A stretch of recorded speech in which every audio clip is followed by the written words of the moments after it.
the deceivers. They rationalize things, just have their own little narrow view. If you don't believe like me, then you're an outsider. You're a misfit. You know, you're not one of us, basically. So you're not right. If you're not part of the establishment, you're not part of those that are credentialed. You didn't pay the price to buy into the system, right? Then you're not one of them. I mean, with what I know about construction, I was helping my dad build boats when I was a little boy, literally. At 4 or 5 years old, living in Manhattan Beach, California, I helped him build the first boat he ever built. And I've helped him build various structures as well. And I could build a house 2, 3 times as solid and sound as what the code requires. But I don't have a contractor's license. I didn't pay. Have you ever looked into what it costs to become a contractor? What you got to pay? A lot. You'll spend tens of thousands of dollars, okay, through education to become a building contractor. Okay, it's a buy-in program. Okay, but I guarantee you, I could build a far more structurally sound building. What does that tell you about this? Oh, well, you got to pay these fees and you got to be licensed and all this, right? So these are the authorities telling me when I know I could build a far stronger structure than the code requires. You get, that's just one little example of all the time that's out there. All the time. People cut corners. I've seen houses. The house I bought in Las Vegas was only 6 years old. This was 2002. And there was all these shiners through the roof. I mean, what a mess. These people were just under the gun. You build those damn things as quick as you can, damn it. Cutting corners here and there and crappy workmanship. It's like, what.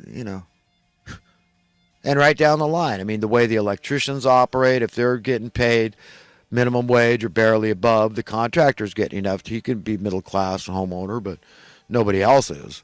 The same with the plumbers. They get the bad attitude. They're under the gun. Hurry, hurry, hurry. The same with the drywall. The same with the painters. The same on and on and all the guys involved. The same with the landscapers and, the guys doing the irrigation. So you get some crappy job and people have a bad attitude about doing it.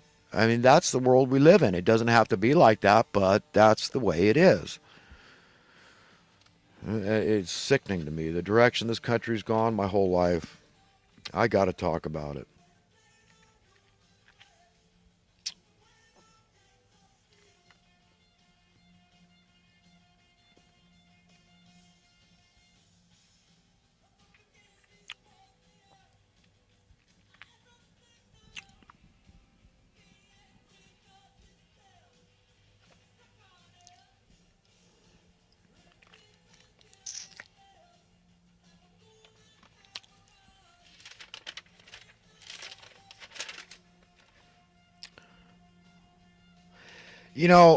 I really didn't like my attitude in when I was uploading the video. I got to hear myself, and I thought, God Almighty, that is not the person I want to be.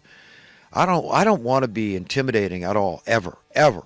I don't want to come off as some tough guy that people got to watch their P's and Q's and walk on eggshells around. No, no, no. No, that's the opposite of the kind of guy I want to be. I'm sorry. I apologize to anybody. I do not want to be an ugly, evil little pissant with a chip on my shoulder. Okay? That is not the man I want to be. Okay, I've learned my lessons in life. Okay, I used to, when I was in junior high, I thought I was a tough guy, 8th grade. I remember I picked a fight with this guy in 7th grade, but I didn't like the way he looked at me. This was the pretext. But with my peers, I wanted to show them what a tough guy I was. So I called the guy out. This is how it used to work. The hard guys used to call each other out to the football field after school. So I called this kid out for no reason. He didn't do nothing to me because he looked at me sideways like he wanted to challenge me. I mean, that's so what? And I could have thought to myself, stupid little runt, you want to pick a fight with me? I could have thought, but I didn't. And so what happened was, because I picked a fight with this guy, I challenged this kid for no good reason, I ended up losing the fight. And I learned my lesson. And from there on out, I never picked a fight for an invalid reason. I've gone to blows. Another fight I got in with a dear friend of mine. He's like a brother, literally like a blood brother. We would give each other the shirt off our back. We got into it once. And, I won't go into the details, but Nonetheless, I didn't lose the fight, and it's just that he loves me and forgiven me, and I love him and forgive him, and that's how brothers can be, right? But and the other time I punched a guy, but it strictly had to do with jealousy. It involved my wife, and it really was strictly a crime of passion at that time, and I didn't lose that fight either. So no, I mean, I am not going to get involved in a fight unless I'm pretty sure I'm going to win or die trying. So, that came out in a very ugly way last week. And I'm very sorry that, I made a spectacle of myself and people had to see that because that's not who I am. I don't want anybody. I'm not hurting anybody. I'm not even married now, so there's no way I could get jealous to that degree and have that kind of passion. And I'm not a homewrecker, so I'm not going to cause anybody else to be pissed off at me. So my chances that anybody's going to want to act violent toward me or that I'm going to want to act violent toward anybody else are pretty much 0 to nil. And I'm so much more mature at this point in my life, so I could easily be married and not be jealous to that degree that I'm ever going to strike another man like I have before, and where it took 5 guys basically to hold me down, guys bigger than me, to keep me from tearing this guy a new one, which I wanted to do after the initial punch with a padded glove on the side of the head, because I'm very cognizant of, the possibility of murder by, or what do they call it, one punch homicide. So I didn't want to do that to the guy, and he was bigger than me, so. And I went to jail for it. I did 5 days in the farm, I guess as they call it. But I was sorry I hit the guy. It was wrong. It was not the right attitude. It was not the right spirit to deal with this thing.